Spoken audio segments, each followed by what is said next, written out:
Olá a todos e todas.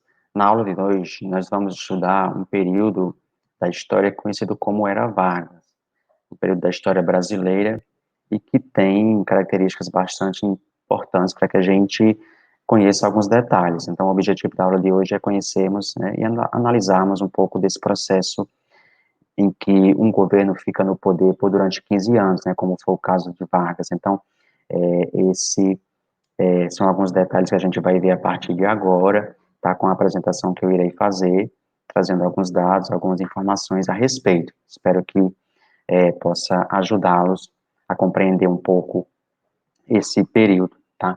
A gente vai observar que durante esse período na história do Brasil, a gente vai ter anteriormente a agonia da Primeira República, aquela República velha marcada pela presença das oligarquias, da influência eleitoral por parte dos grandes latifundiários brasileiros, né, os mais ricos, que vão influenciar todo o processo político, a presença do coronelismo, do voto é, aberto, como a gente já estudou em aulas anteriores, tá? Então, os anos 30 vai marcar um pouco essa virada nesse processo político, quando vai surgir no cenário político brasileiro a figura de outros atores políticos que vão tentar trazer uma modificação nesse processo, né? Vai surgir especialmente a figura do Getúlio Vargas, né? Que é considerado uma das figuras mais conhecidas, né, mais emblemáticas da história da política brasileira até hoje, né?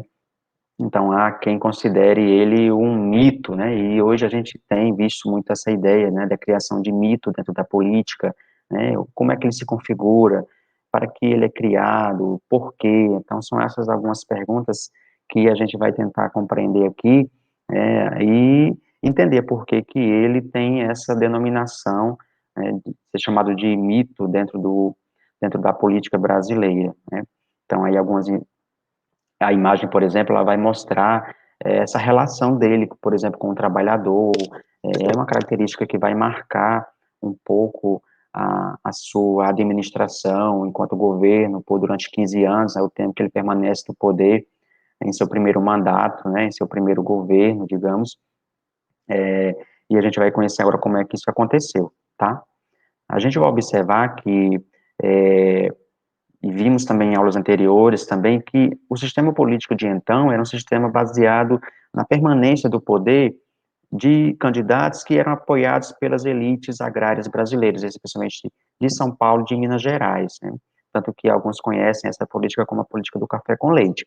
No entanto, a gente já sabe também que não era somente esses dois estados que tinham essa influência política total, havia outros estados também que tinham grande influência política no poder político brasileiro, e aí, nessa campanha de 1930, a ideia era que fosse apoiado um candidato de Minas Gerais, porque o candidato que estava no poder era um candidato de São Paulo. Então, havendo essa alternância do poder, a ideia era que um candidato de Minas Gerais fosse o candidato apoiado pelas elites de São Paulo e de Minas Gerais. Só que o que aconteceu é que as elites de São Paulo acabaram indicando um candidato de São Paulo, o Júlio Prestes. Nesse sentido, é, Minas Gerais, Paraíba e Rio Grande do Sul se uniram e lançaram a chapa de um candidato próprio, tendo como presidente, né, candidato a presidente o Getúlio Vargas e o vice-presidente o paraibano João Pessoa. Então se formou esses dois grupos, essa dupla de candidatos aí para se elegerem ou receberem a votação em 1930. De fato, quem acabou ganhando as eleições foi o próprio Júlio Prestes, o candidato indicado por São Paulo, só que, assim, a gente diz que ele ganhou, mas não levou, porque o que que acontece?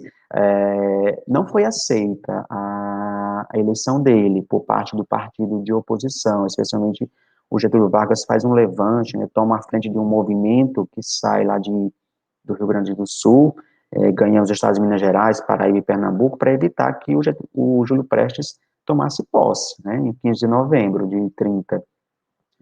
Essas eleições também foram marcadas pelo uso da violência, pelo uso da fraude, a gente sabe como é que isso funcionava, né, já era um sistema eleitoral bastante fraudulento, ilegal, voto aberto, pessoas que sequer já eram vivas acabavam votando, outras pessoas pegavam o documento delas, então era mais ou menos assim que funcionava a, a política de então e o sistema eleitoral, não havia uma justiça que fiscalizasse as coisas como deveriam ocorrer. E aí houve a deposição do Washington Luiz em 24 de outubro, antes que o Júlio Prestes tomasse posse, o o presidente que estava aí em exercício, o Washington Luiz, acabou sendo tirado do poder e assumiu ali provisoriamente o poder da presidência do Brasil, o Getúlio Vargas, né, que não era, no caso aí, a pessoa que havia sido eleita. Então, por isso que se diz que essa primeira fase do governo do Vargas é um governo provisório. A ideia era que, tão logo fosse possível, houvessem novas eleições para que, de fato, um candidato eleito fosse assumir a presidência do Brasil. Isso não vai acontecer de imediato, né? As coisas vão passando, o tempo vai passando, já são o ano de 1932, o Getúlio Vargas, durante esse período, vai promover algumas mudanças, vai suspender a Constituição de 1891, vai fechar o Congresso Nacional, indicar interventores militares para assumir o governo dos estados. Então, acontece uma série de mudanças aí e que serão necessárias que nova Constituição seja aprovada. Então, essa Constituição ela não é aprovada, ela não é elaborada, e em São Paulo, os grupos elitistas que estão ali se sentindo prejudicados por não estarem mais ali à frente da influência política, desejando voltar à cena política, ao cenário político, a continuarem com a sua influência sobre o sistema político nacional, começa a promover um movimento, a chamar a população de São Paulo para exigir do governo federal a elaboração de uma nova Constituição. Então, esse movimento que ocorreu lá em São Paulo em 1932 é exatamente um movimento que busca exatamente promover essa forçação de barra para que o presidente do Brasil, em exercício ali, mesmo que de forma provisória, Getúlio Vargas, fizesse a nova Constituição que era necessária para o Brasil de então, né? Também um detalhe que desagradou muito aos paulistas foi a indicação do paraibano João Alberto Lins e Barros para interventor, né? Então, mesmo com o Vargas indicando depois um civil de São Paulo, o Pedro de Toledo, isso não diminuiu a insatisfação dos paulistas e o movimento, a chamada Revolução Constitucionalista de 1932, continua ocorrendo. Durante esse movimento, acontece uma série de propagandas, né, de divulgação de informações por parte dos paulistas, promovendo a possibilidade da população paulista participar do movimento, né, ajudando financeiramente para a compra de armas, de munição. Nesse movimento, acontece a morte de 4 estudantes, né, o Martins, Miragaia, Drauzio e Camargo. Então, a morte desses 4 estudantes fez um boom nesse movimento, né, fez com que ele ganhasse cada vez mais força por parte da população, insatisfeita e revoltada com a morte desses estudantes.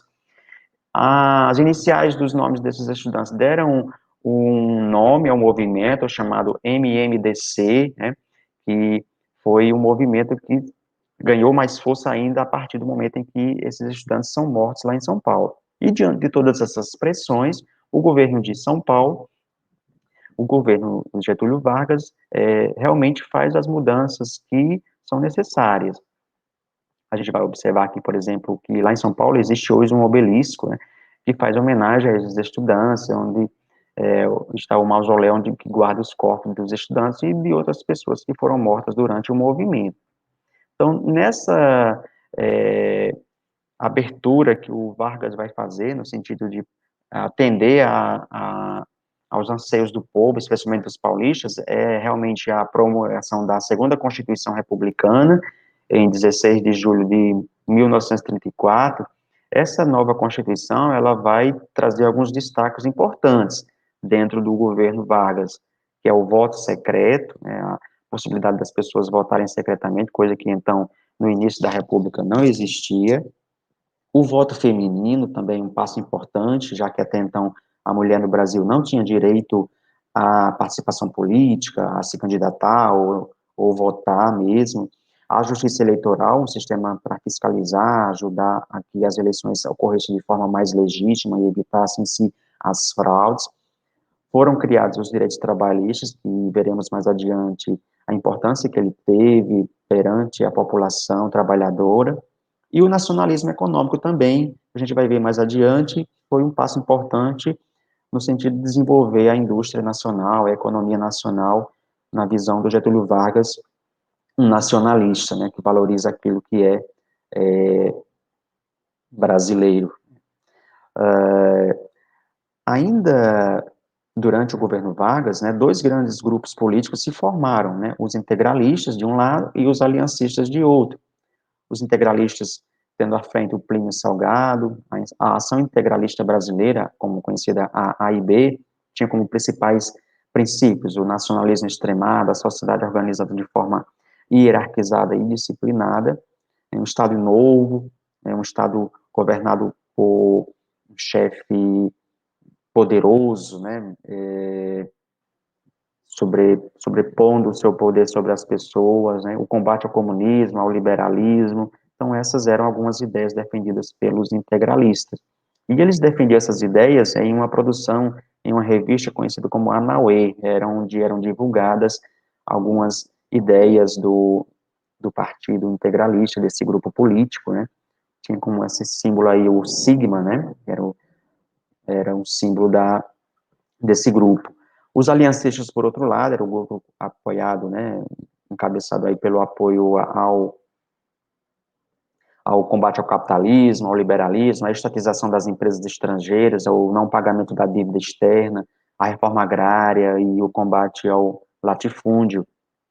O lema era pão, terra e liberdade, que esses aliancistas, como eram conhecidos, a Aliança Nacional Libertadora, a ANL, né, uma perseguição tremenda aí aos partidos de oposição, especialmente ao comunismo, então eles defendiam muito essa ideia do, da ação do comunismo, por exemplo, tanto também por parte dos integralistas, né. Durante o governo do Vargas, e nessa Constituição de 34 aprovada, ficou estabelecido que em 38 haveria, 37 para 38 haveriam novas eleições, dessa vez agora a população de fato iria indicar esse presidente, porque em 34 ele continuou como presidente, agora, mas foi eleito indiretamente. A Assembleia Constituinte, que elaborou a Constituição, também definiu que ele estaria ali, o Vargas, indicado para ser o presidente pelos próximos 4 anos, e depois disso haveriam eleições onde a população iria realmente votar e escolher um novo presidente para o Brasil. Só que se aproveitando do cenário nacional e internacional, né, de influência do comunismo, né, desse temor de que o comunismo pudesse ganhar mais força no Brasil, ele forjou um golpe, né, uma mentira, conhecido como Plano Cohen, onde nesse plano, segundo Vargas, e os seus aliados, havia um suposto plano dos comunistas de tomarem o poder no Brasil. Então, divulgou-se essa notícia, né, pelos meios de comunicação, pelo rádio, pela imprensa, de que haveria essa possibilidade, e se aproveitando dessa situação, e como uma forma de se manter no poder, ele vai dar um golpe de Estado e vai instituir um novo sistema de governo conhecido como Estado Novo. Esse Estado Novo é um sistema de governo baseado numa ditadura, é a fase ditatorial do governo Vargas. Nós tivemos a fase do governo provisório, a fase do governo constitucional, quando é aprovada a Constituição de 34. Essa Constituição, ela não prevalece, ela não continua em validade a partir de 37. Ele vai, com o Estado Novo, formado em 37, promover a elaboração de uma nova Constituição, é uma Constituição mais autoritária, vai fechar o Congresso Nacional, os órgãos legislativos que atuam no governo não vão mais ter validade, né? Ele vai instalar o estado de emergência, o fim do federalismo, a suspensão das instituições democráticas, são algumas ações que são tomadas pelo Vargas logo quando ele institui o chamado Estado Novo, né, uma ditadura civil, a primeira experiência de ditadura no Brasil.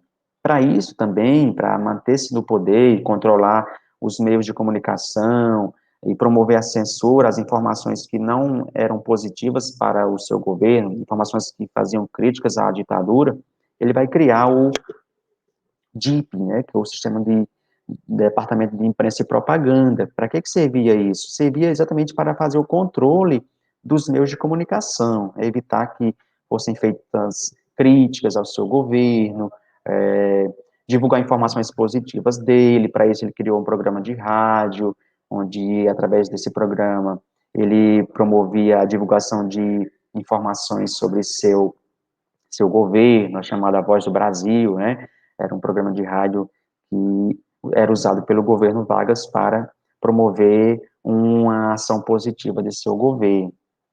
No campo da educação, ele vai também atuar no sentido de produção de materiais, de cartilhas, orientando a forma como as crianças deveriam ser educadas, como as escolas deveriam educar as crianças, baseadas na ideia da valorização do Brasil, da moralidade, da civilidade, naquela rigidez, da disciplina. Então, essas eram algumas ações no sentido de manter a população no controle da, da educação, nesse sentido, ajudando, assim, a manter os ideais de seu governo. No campo da indústria e da agricultura, o governo Vargas ele vai promover algumas mudanças no setor da industrialização, por exemplo, vai indicar substituição das importações, valorizar aquilo que é nacional. Então ele objetiva que aquele que é importado seja então produzido dentro do próprio Brasil, evitar que os produtos importados ganhem força aqui e que, ao invés disso, a própria indústria nacional se encarregue de produzir esses bens que são necessários ao consumo nacional, como a indústria de alimentos, de tecidos, calçados, móveis, a indústria farmacêutica, os eletrodomésticos. Então, ele vai incentivar a produção desses produtos aqui mesmo no Brasil, para que eles não fossem importados. Vai criar as empresas estatais, a Companhia Vale do Rio Doce, hoje é conhecida Vale, né? A Companhia Siderúrgica Nacional também é da época do Getúlio Vargas, nesse seu governo. Em relação à agricultura, o café é o grande produto econômico, a grande fonte da economia da agricultura brasileira, então ele vai incentivar o fortalecimento dessa economia. Com a crise de 29, há uma queda no consumo mundial do café, então para evitar que o preço do café caísse, ele vai ordenar, inclusive, que o café fosse queimado para que diminuísse a oferta do produto no mercado, porque a gente sabe que um produto em grande oferta no mercado, a tendência é que o preço caia. Então, para evitar que o preço do café caísse e se mantivesse equilibrado, ele vai ordenar que o café seja queimado ali para diminuir a sua oferta no mercado nacional e internacional.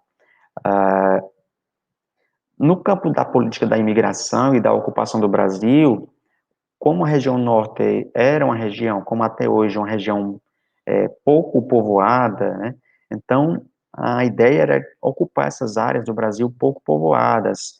Então, o governo se aproveitou também da produção da borracha, né, que é um produto, uma matéria-prima extraída da seringueira, é uma árvore que existe em grande quantidade lá na região norte do Brasil, e promoveu uma onda de incentivo a ida, especialmente de nordestinos, para a região norte do Brasil, né? Ele criou o chamado Serviço Especial de Mobilização de Trabalhadores para a Amazônia, conhecido pela sigla SENTA, e que visava exatamente levar a população mais pobre do Nordeste para viver na região norte do Brasil, extraindo, trabalhando na produção da borracha. Há informações que essa política de imigração não foi muito positiva, porque muitos trabalhadores nordestinos foram para lá e acabaram que se perderam, não tiveram mais contato com suas famílias, né? Se perderam naquele mundo de floresta e não souberam mais como retornar para casa. Então, foi uma política um pouco negativa nesse sentido, né? Uma política de imigração um pouco enganosa por parte do governo federal. E aí chegamos à parte do que eu havia dito para vocês no início, a imagem do Vargas, né, no campo da sua relação com a população mais pobre. Então, algumas ações vão torná-lo um governo bastante populista, né? Aquele governo que chama, que atrai a, a adesão da população por algumas medidas que ele vai tomar. E essas medidas, no caso do Vargas, elas vão se dar especialmente no campo do trabalho. As leis trabalhistas, como eu disse para vocês, são criadas durante o exercício do seu poder, durante o seu poder no chamado período Era Vargas, e nesse período ele vai criar as chamadas leis trabalhistas, né? As leis trabalhistas, estatuídas pela Consolidação das Leis do Trabalho, conhecidas como CLT, vão ser leis que vão instituir, por exemplo, o salário mínimo, as férias remuneradas, a jornada de trabalho de 8 horas diária, a proteção ao trabalho da mulher e do menor. Então, são essas algumas medidas que essa lei vai estabelecer no Brasil, coisa que até então os trabalhadores brasileiros não têm nenhum direito garantido em nenhuma lei, então essa lei vai agradar muito a população e vai atrair, né, a sua adesão, a sua afeição por essa figura que, além de promover essas mudanças, tem aquela função, aquela característica carismática, né, de seduzir o povo por seus discursos, a ideia de que ele está ali para proteger, tanto que ele é também conhecido na história como o pai dos pobres, por ter fornecido uma série de direitos, de ter garantido uma série de direitos à população, especialmente a mais miserável, a mais pobre, a mais necessitada no Brasil. Por fim, a gente vai perceber que o Vargas já está aqui no poder por 15 anos, né? Já são 1945, e todo esse tempo no poder vai desagradar muito alguns grupos sociais, né? Há exigência de novas eleições, tanto que ele começa a promover a chamada abertura política, né? Vai marcar eleições para o dia 2 de dezembro de 45, vai apoiar um candidato, o Eurico Gaspar Dutra, embora ele faça um jogo dúbio, né, porque ele, ao mesmo tempo que apoia um governo, ele também, nas entrelinhas, né, nos bastidores, começa a promover o queremismo, ou seja, uma possibilidade de permanecer no poder, um movimento que ganhasse a adesão popular, de fazer com que a população exigisse a sua permanência no poder, haja vista que ele era, né, um líder bem popular, porque ganhou um pouco da afeição da população. Então, é, mesmo assim, ele permaneceu no poder e fazia essa campanha eleitoral, né, que estava prevista para acontecer em novas eleições. E aí, temendo um novo golpe, né, a possibilidade de que ele fosse tirado do poder à força, ele acabou fazendo a renúncia, né, a esse governo de 15 anos e assumiu em seu lugar o presidente do Supremo Tribunal Federal, José Linhares, até que novas eleições acontecessem na prática mesmo para a indicação de um novo presidente. Então, essa foi, pessoal, o que nós chamamos de Era Vargas, né, um período de 15 anos em que o poder esteve aí nas mãos de uma mesma pessoa por todo esse período. Então, espero que tenha ajudado vocês a compreender um pouquinho o que foi esse período, algumas ações tomadas durante esse período, e como se desenhou toda a figura do Vargas conhecida até hoje, né, e por isso tão conhecida pela história, tão relembrada, tão pesquisada, tão estudada pelos historiadores, tá bom? Até a próxima aula, um abração.